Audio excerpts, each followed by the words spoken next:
Let's do self-introductions because there may be new positions and titles that I'm not aware of. And so we'll start with Mr. Lavender.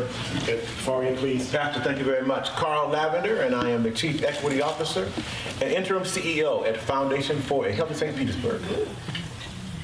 Hi, everyone. I'm Celeste Davis. I am the Director of Arts, Culture, and Tourism for the City of St. Petersburg. Good afternoon. I'm Judith Scully. I'm a professor of law at Stetson Law School, and I'm also the founder of our social justice advocacy program. Good afternoon. My name is Antonio Brown. I am the CEO and founder of the Barbershop Book Club and also the owner of Central Station Barbershop and Grooming. Good afternoon. I'm Katurah Jenkins Hall.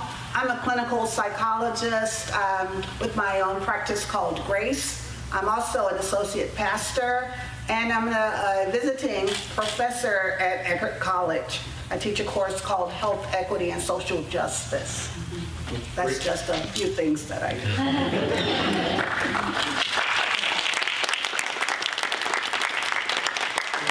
Obviously, only Jake Ann could assemble this kind of talent and gift in the middle of the day. So I wanted to start with the transition from discussing with the 10-year-olds what it looks like in the future. And I wanted to start with Mr. Brown, because I think that Mr. Brown may have more interactions with that age group than we do, and to hear some of the things that come out of the work that you do in the kids thinking about what the future looks like. Is to have an engaging conversation with these children to see if I can get them to fall in love with reading, or if they even like it, right? And the conversations are sometimes they're heartbreaking.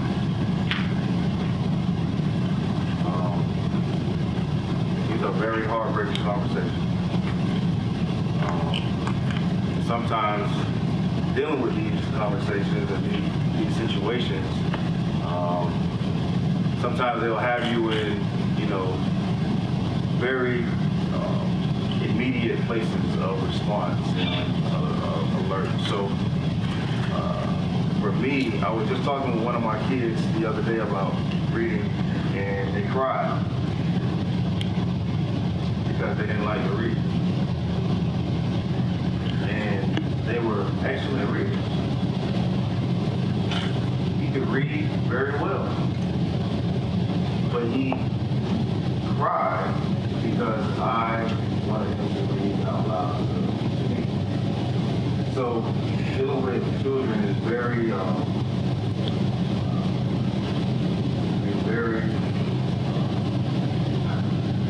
can't say it,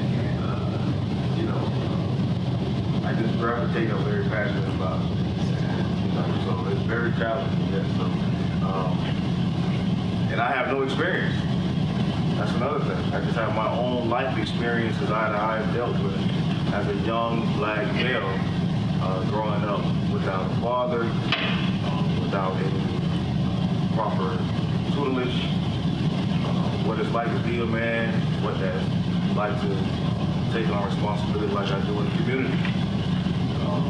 Not having an instruction manual. So for these young children, I'm very dedicated to the work that I do.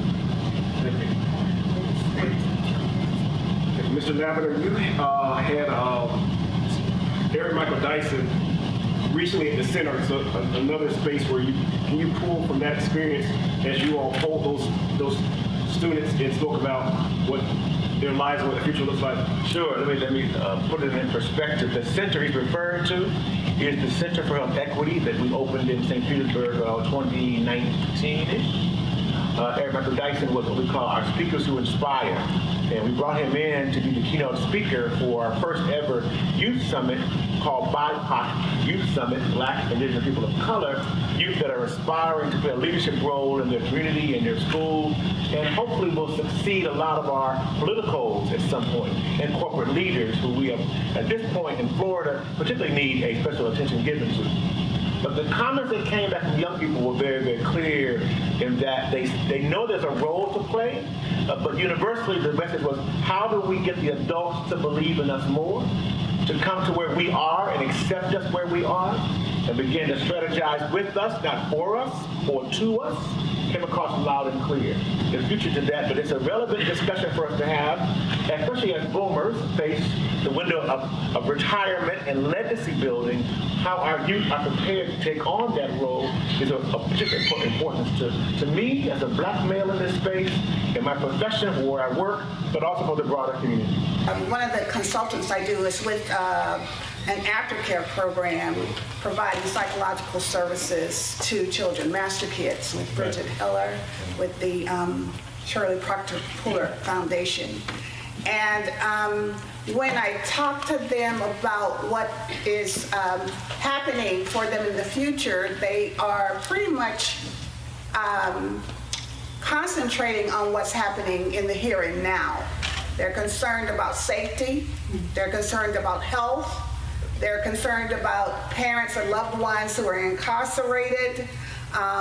They're concerned about just daily situations in their neighborhood, violence in the community. So I did, these are 3rd to 5th graders, right? And so I did this exercise with them because they're not going to come out and tell you that my heart is sick and aching and all of that. I did this exercise with them to ask, if you could be a superhero, who would you be? And I gave them lots of choices, including Black Panther and different ones. And of course, they responded. And I asked the question, what would be your superpower? And they wanted to be able to be invisible. They wanted to be able to use telepathy. They wanted to be shape shifters. They wanted to be things that we think of, and when we think about Afrofuturism, these special abilities that they see and witness in fantasy, on sci-fi, etc., so that they could protect themselves and their families. So the ideas did circle back to this idea of protection. And Doc, I want you to, your question literally was, how can the soul and mind envision a future when we're trying to get through the week? So can you expound again on what is going on with, as we envision the future and we're dealing with life, how we process even, I mean, we know what the stats are, and the stats say that we have young people who don't even want to dream about tomorrow because of what's going on today. Can you expand on that a little bit more? Yes, I appreciate the question, and it's not an easy question. I will preface it by saying I believe that we are spirit, we live in a body, and we have a soul. That our bodies are our physical manifestations, and our souls are our minds, our wills, our emotions, our creativity, our proclivities, and our spirit is that part of us that connects to something outside of ourselves. It connects to the divine, it connects to God, as however you understand that to be. And that we spend too much time separating those things. So I think that one path forward is to integrate spirit more than anything else. What is spiritual, what we might be able to ascertain by being more creative, by art forms, by music, to transcend those things that are present and clear. I think we can clear and present dangers, if you want, if you will, for some of us. And so a break and frequent breaks during the day where you are also paying attention to your breath. And just, I mean, if we even pause to breathe right now, half of us in the room are holding our breaths. And we don't take deep breaths. And so I use the power of breath. The initial word for breath is spirit. So inhaling is a very spiritual exercise, inhaling and exhaling. And so just taking time for that breath work is important. Taking time to do something for yourself, whether it be tuning into music or I still color. Anybody else color? I will take out something and color. I read children's books. I like children's books more than I like adult books. Just this whole idea of taking the time and not having it being the option, but being scheduled into your day, that I will take the time to do these things. Thank you. Dr. Scully, we had elections on Tuesday, and voters reminded us that we are in red Florida, where there are culture wars, don't say gay, CRT. What should we be looking at around policy and legislation down the road that will give us clues to what our future looks like as people of color?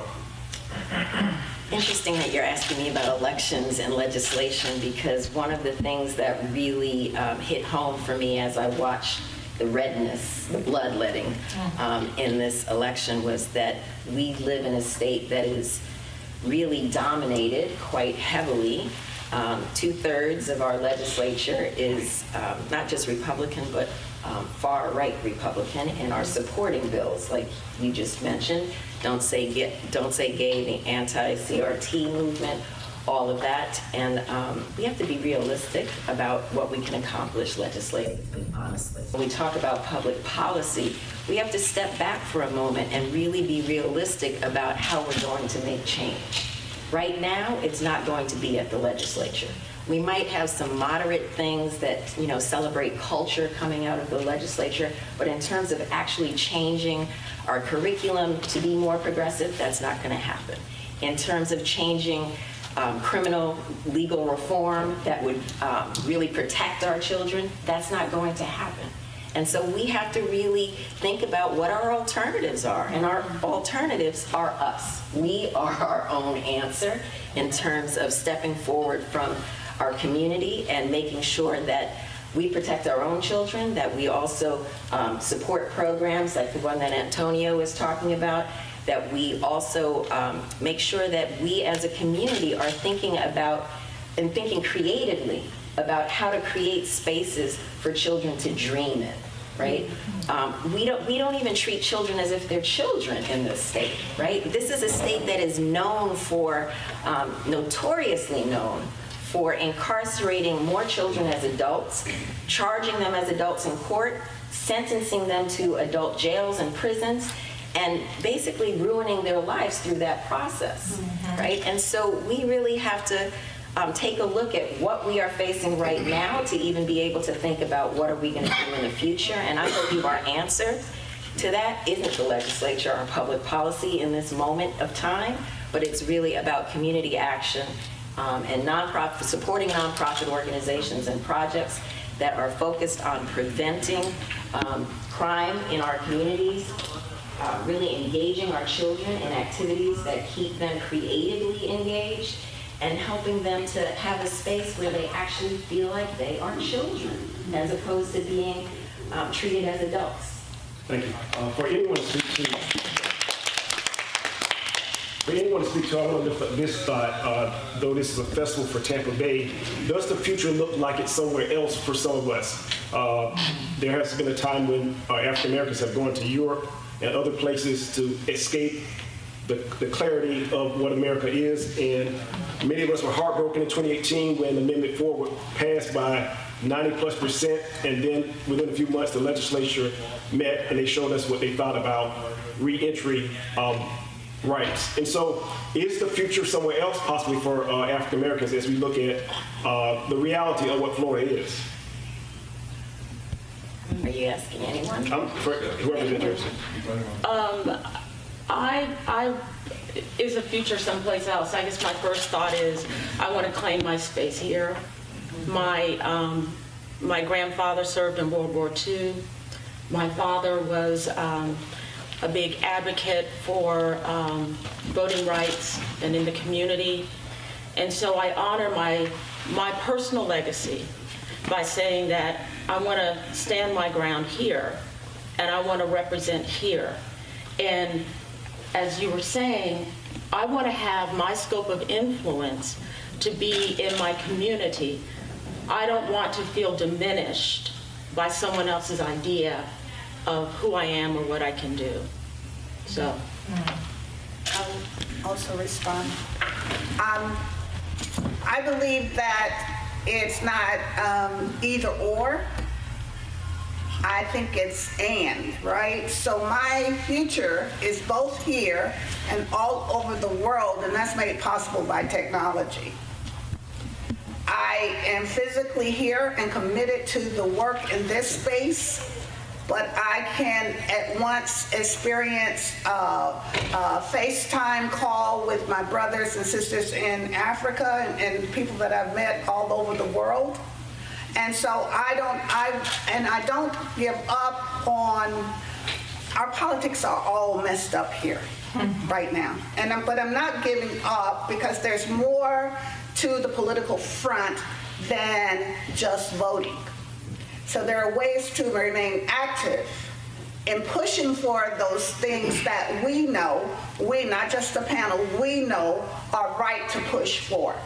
And so with allies, with the right people pushing, it is what we're called to do at this appointed time. Whether or not we live to see the results remain to be seen. But for what we're called to do, to serve this present age, we have to be about the work here in Pinellas County, in our own circles of influence, and getting input globally, and sometimes getting refreshed by what's happening in other countries. I think it teach our young people to survive in the moment, in the place, in the space, and that's valuable. But our inheritance is connected to a diaspora that is thousands of years old, and that our young people should understand that there are allies around the world, and they should be encouraged to discover those places around the world and discover relationships around the world that could be of value to them in their experiences. I had to find a job for the summer, and it bothered me, and I challenged my parents to say, why wasn't I oriented to prepare for that conversation in the dorm room, which, by the way, to me, is one significant rites of passage. That first week in the dorm, when you're the first person of color, and they're all sharing their life experiences, and you're laying there, and you're thinking to yourself, well, I haven't done none of those things. Right. So I think at the end of the day, the more we can connect our young people to the future, in other words, to the globe, to the world, I believe we'll have much more well-rounded perspectives as they grow older. I think that's what we're doing with the book club. Honestly, what I do is provide culturally relevant literature to our children.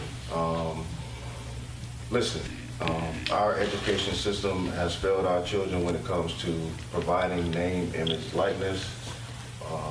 When it comes to literature for our children, sometimes they don't even, see themselves in books in the school system. We have to do a better job with that. Also, young white kids have never seen black kids in books or on books. I have recollections of young white clients, me giving them books, and they're looking strange at the book because they've never seen a colored kid on the book. So, and I have parents that are in mixed relationships that have done the same thing, and it baffles me. But when it comes down to my what I think about the future in this particular aspect, I think that if we continue to provide opportunities for them to have literature, right, for them to see themselves in Rome, in Africa, in California, in Greece, if they can see themselves in these places, in the books with images that look like them, I think we have a better opportunity to spread and make it a contagious thing, right, for them to be able to fall in love with. Again, it just goes back to the fall in love with the reading thing, right? Opening it up a book and being able to see yourself in there, traveling the world, doing amazing things. So, again, that's where I'm at with it. I believe we just got to keep providing them with the opportunity to read. I really love that idea of opening a book to travel, right? Like, we can't all get on a plane and fly away, like you were saying. We didn't all have the resources for that, but we do all have the resources, hopefully, to, even if you don't have the resources, there are libraries that you can go to, and those books really provide a ticket to your imagination, basically, right? And when we talk about the future and how we want to see a better future, you have to be able to have a moment to think and create and expand your thought. And books help us to do that, right? And so I love what you're saying about books being the connection to travel as well for all of us. These are great segues. Ms. Davis, you are in a position that no one who looks like you or us has been in before in St. Petersburg. And I want to lift up a couple things. A great referendum passed in St. Petersburg for the Dolly on Tuesday, but we know the history of St. Petersburg, the Sunshine City, and tourism. And if you're going to give leadership over arts and tourism, and we're aware of our past, what opportunities are there in the future in spaces and with talent and support and in travel and tourism for Black and brown people in Tampa Bay? Thank you so much. The one thing that's so rich about St. Petersburg, and I am born and raised in St. Petersburg, is my growing up was a part of a rich African American community. And that community was nurturing, it was supportive, it allowed me to go on and do all of these other things. And so when I think about arts and culture in St. Petersburg and tourism, I want to make that connection to the full and whole history of the city. There was nothing, my mother was born and raised in St. Petersburg. So from that place, there was fullness, there was creativity. We had that meeting about the Manhattan Casino and what it meant to the community. All of that is a rich part of our history that can be incorporated and a part of the arts and cultural scene that makes St. Petersburg, St. Petersburg. There's something that's nuanced and special about the city. And I have summed it up that there's something that organically happens there that artists feel that they have a place and a way to create. And when you look at the history of 22nd Street, the restaurants, my grandfather was a general contractor who had a business and he lived right off of 22nd Street.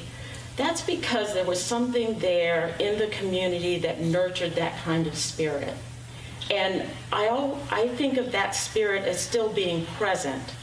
And when we make those connections with the arts organizations and the museums, that is a level of energy that's out there that I'd like to give a name and a face to for all of these organizations to connect with. So that when you think of St. Petersburg, you think of St. Petersburg as a whole city that had rich communities at all areas of St. Petersburg. It's a challenge in some respects because so many of us are transplants, if that's the word, from other cities. And so I've been here 22 years from Chicago. And so many of my Chicago friends will come and go, what? Where? What? And so you begin to say, as the city grows and Northerners move from here, we're going to bring our perspectives in the arts. And we're going to look and say, where is the history? What is the vibrancy? Where is the connections? Because it's a real tough challenge to try to communicate the memories of those who were born and raised here. And I've tried this on the Caduceus corridor, and I give the tours, and I point out things. People are saying, what happened? What happened to this moment in St. Petersburg? So I think there's a challenge for us here that the growth spurt that you bring in the arts is also being met with thousands who are coming here asking the question, how does this city's arts compare to what I experienced back in my hometown? And why would I give money here instead of sending money back to my city to support the Regal Theater and other arts organizations back home in Chicago or any other city? I think also one of the challenges, I'm also born and raised in St. Petersburg, right on 23rd Street, Harrington Avenue. So perhaps very close to the Deuces. When I was in school, and I'm over 65 years old, just to age myself, when I was in school, we had to, part of our curriculum was either you were going to play a violin or you're going to be in the band. You were going to be in drama, you were going to take some art. You were going to be exposed to all of those things. A foreign language was required. All of those things were required. And part of my growing up, and then returning back to St. Petersburg after school and after retiring from 30 years teaching at USF in Tampa, coming back home to kind of say, what are the students learning about art now? Where are the musicians? Where are the artists? Where are they? Oh, they don't teach that in school. What do you mean Gibbs High has a program for performing arts and only 7% is black? What do you mean? Right. And so that was disturbing to me that somehow we had lost the emphasis on that part of our community that would grow up and value the arts and value that form of creativity. I'd like to add, my mother shared with me, there's the Green Benches Brewery. Yes. And I wasn't living in the city at the time, but as I understand it, there was a little controversy about it. And I'm being polite. Yes. And they had a discussion at the Carter G. Woodson that my mother attended with, I guess, the owners of the Green Benches. So what I took from that conversation and my mother's, what she came back from, was that museum space provided the place for that conversation to happen that needed to happen. And what was so important is that that conversation took place at the Dr. Carter G. Woodson African American Museum. And everyone, or from my mother's perspective, she felt heard, the history of the benches was shared, and someone from my mother's perspective was unique because, as I shared before, she was born and raised in St. Petersburg. And so her history and understanding was something that was unique and that needed to be shared in that space.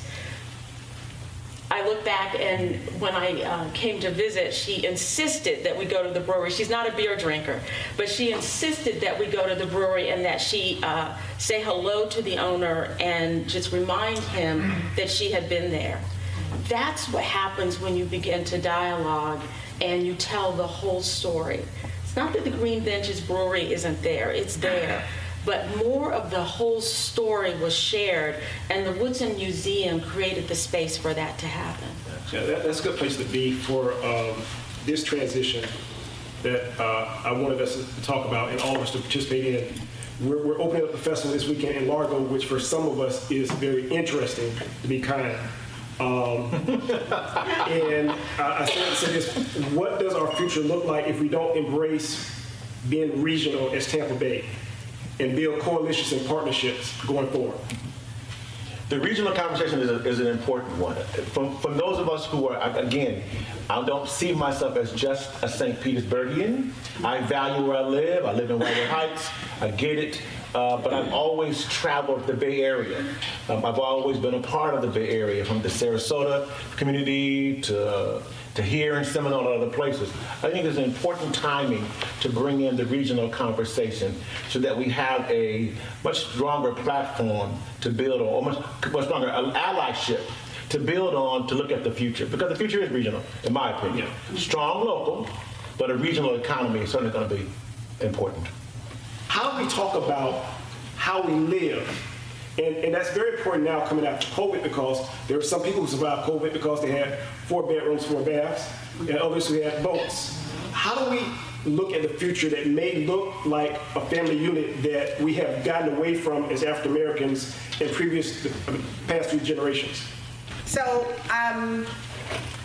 when I think about our history as African people, and the values associated with just having that particular heritage or other BIPOC populations. This idea that when someone is 18, they leave home and you kick them out, that's a very European idea. That is not an African idea. That is not a BIPOC idea. There's always been room for multiple generations, right? For grandma, for cousin, for your children. Everybody could live together peacefully. There is a need. The housing crisis is real. The size of the homes is real. This is not our only pandemic that we need to be ready for next time. But the idea that adults will move back home should not be foreign for us in this day and time. Should not be foreign. So that's just my opinion. Anyone else? Okay, last question before we get a few questions from the audience. Carl now is the interim, what's the rest of the title? Work hard. Please participate. Work too hard. I'm trying to do something here.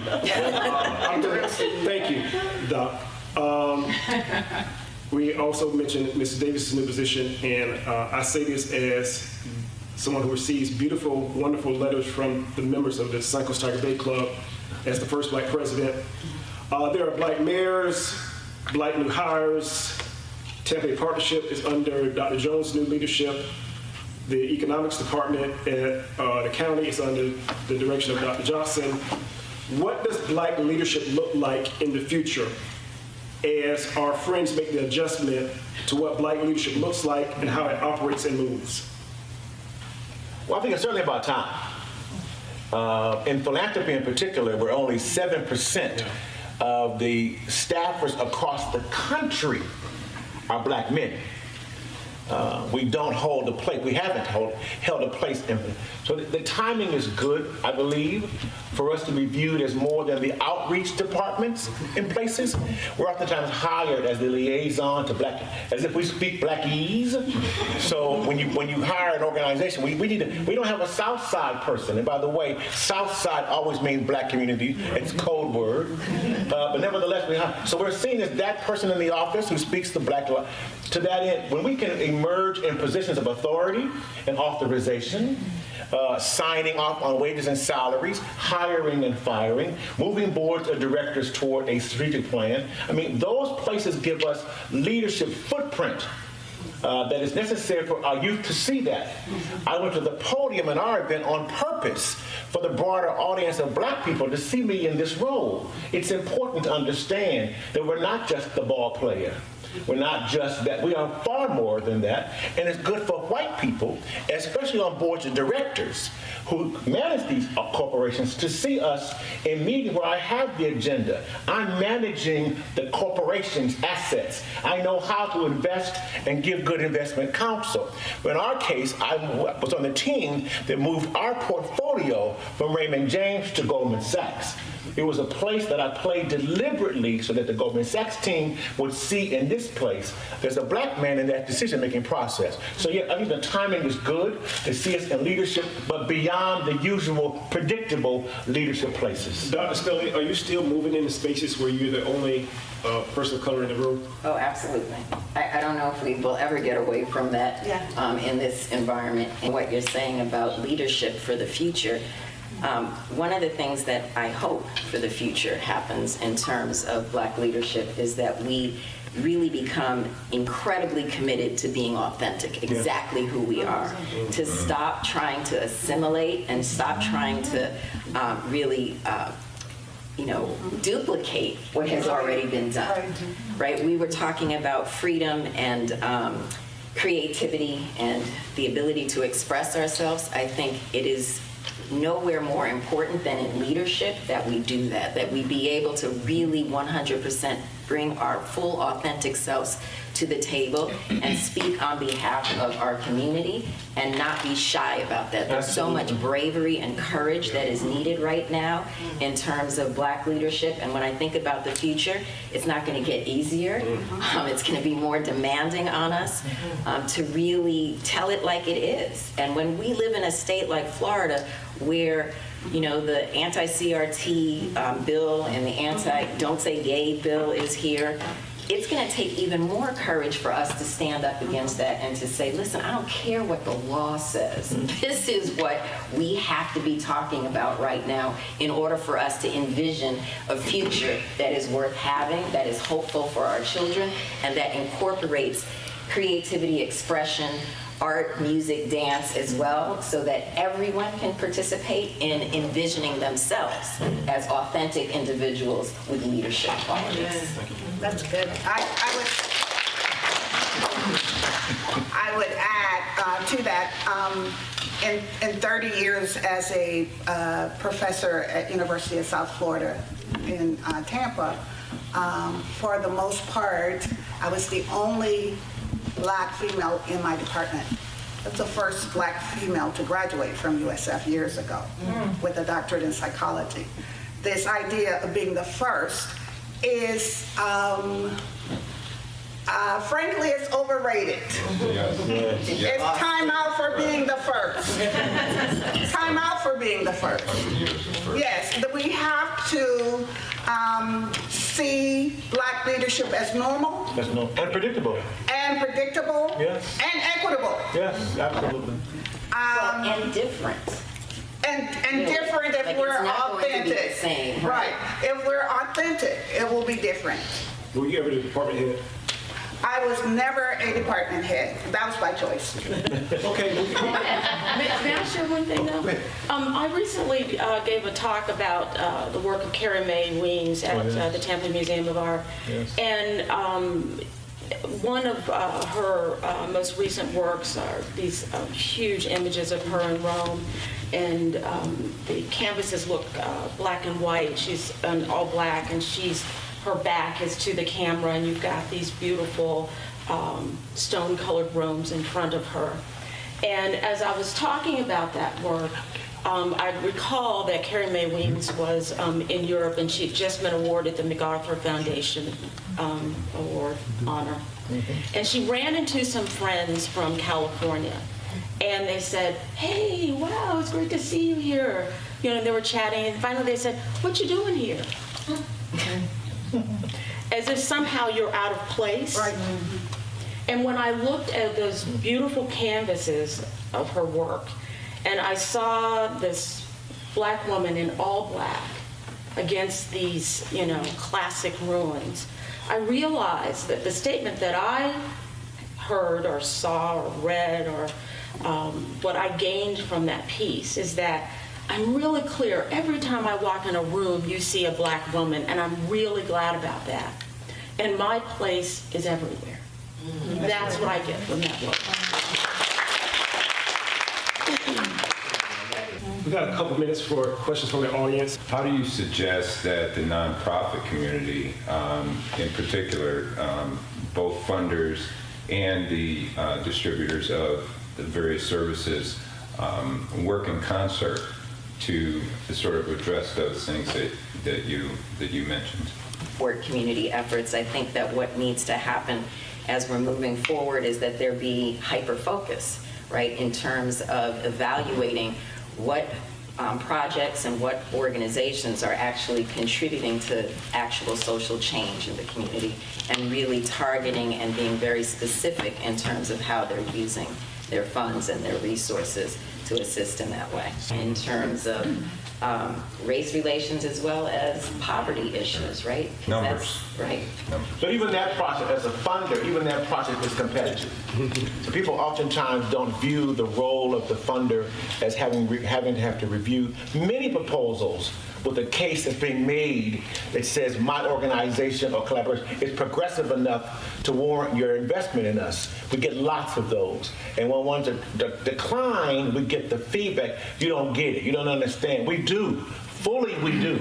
Our footprint is sure, but the process of determining who gets the money, if you will, goes above and beyond your platform as to why you need the money. So it's important to understand the funding community as it supports nonprofits, to get deeper into our processes, if you will, to understand fully why we reward the way we reward.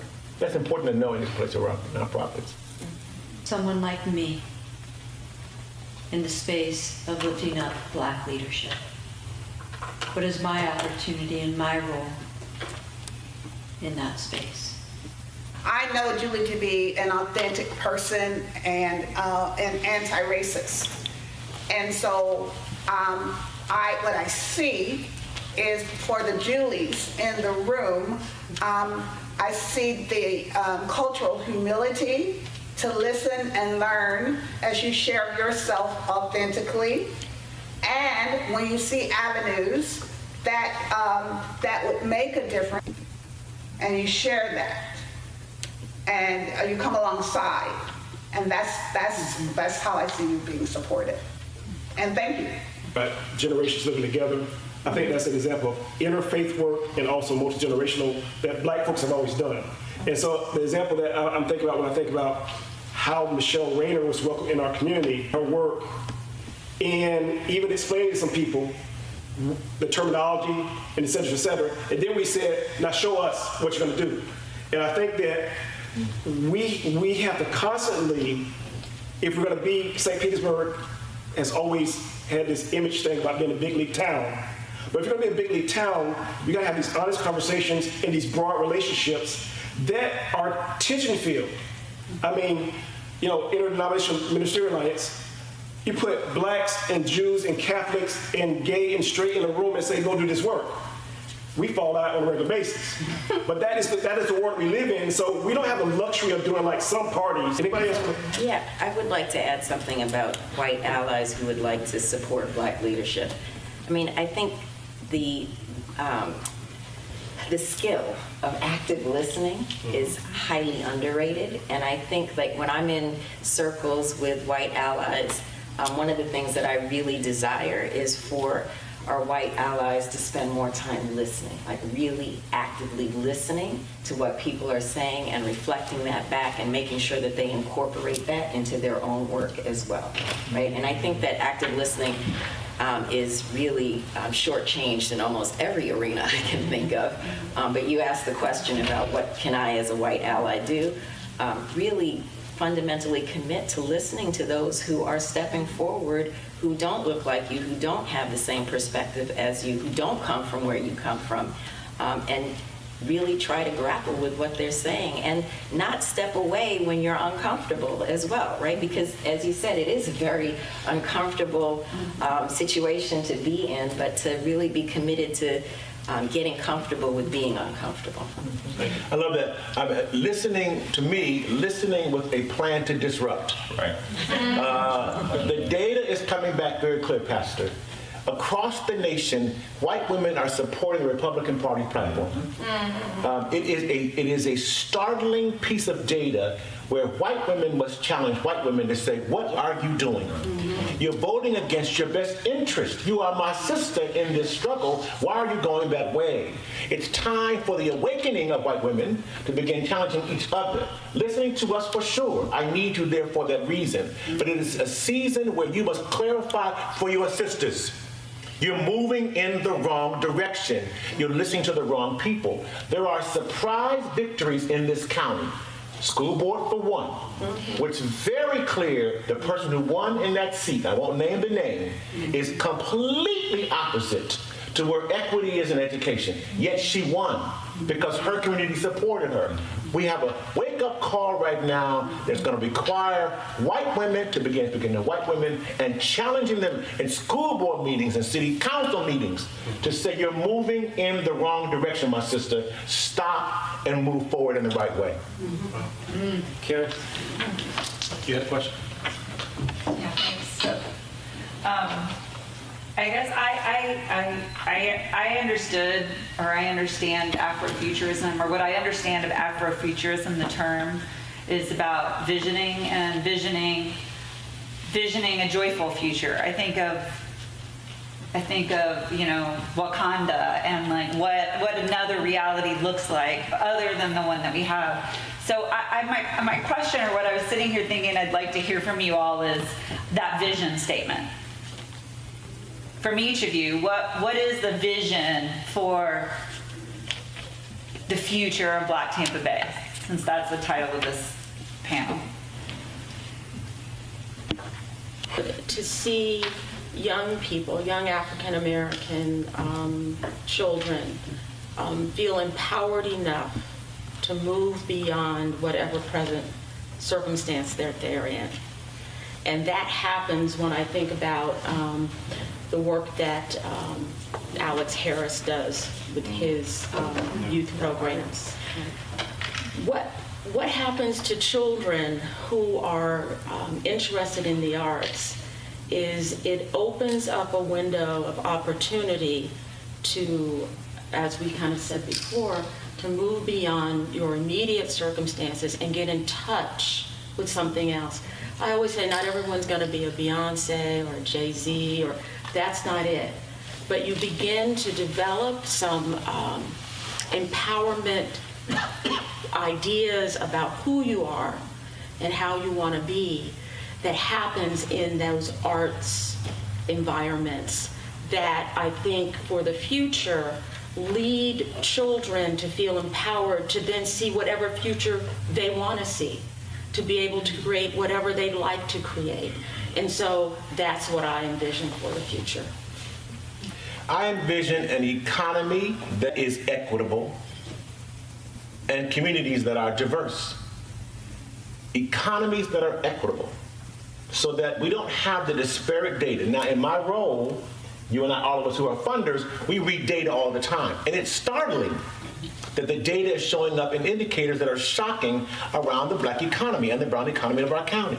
So the economy that is equitable and power that is equitable, the power to move things forward. How many Black and brown folk can move a green light projects in our county in multi-million-dollar bundles? Yeah. There aren't many. And it's time for that to happen and change. So for me, that's the vision. An economy, power, and communities that are diverse. A city in that world that focuses on health, but not just mental health, not just physical health, not even just spiritual health, but also financial health and other types of measures of health where it is it's no longer in silos where you would go to the physician if you have heartburn, and you go to someone else if you have a heartache, and you go to someone else. I see a community who is concerned about health, and I think that when we teach our children that they are one and not multi-part, but one person with many health needs, and hear the paths, and as the community embraces that, I see a healthier place to be. I dream of a world where we're able to respond to individuals in a way that demonstrates humanity and empathy and commitment and a belief in rehabilitation. So that is the future that I envision, one that has more justice, less punishment, no cages, and definitely way more empathy. Yes. I envision more Black boys striving to be higher educators and learners. That's the world that I envision. Because a lot of the stuff that's happening right now would not be going on if we had more young Black males with higher educations. And I envision a world of more Black and brown boys that are able to read on higher levels, that can do more for their families, that can come out here and actually maintain careers, become, these CEOs and funders and investors and philanthropists. So many great things that you can do if you're educated.